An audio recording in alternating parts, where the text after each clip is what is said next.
Man of God, just because you're suffering does not always mean you're not moving in obedience. This is what Jeremiah 20 really speaks to us in so many ways, and I wish I had all the time in the world to get it to you. But Jeremiah is now going through what we like to call, in some form of state persecution, for moving in obedience, doing what God has been telling him to do all this time. Now he's being thrown and imprisoned, thrown in the stocks for preaching the word of the Lord, stricken by the pasher, who is the chief governor of the house of the Lord. And he even expresses complaints. Really, serious complaints, because he recognizes too, Lord, I've been doing everything you told me to do, and yet the results that are in front of me just don't match up.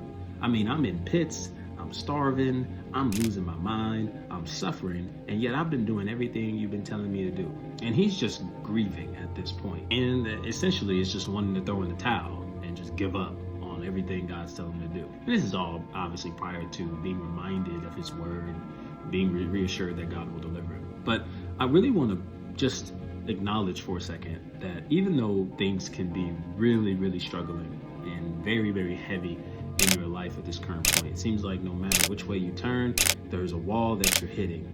You feel you're moving in obedience, you're doing what God has called you to do. You are where God is leading you to. And yet the outcomes just aren't matching.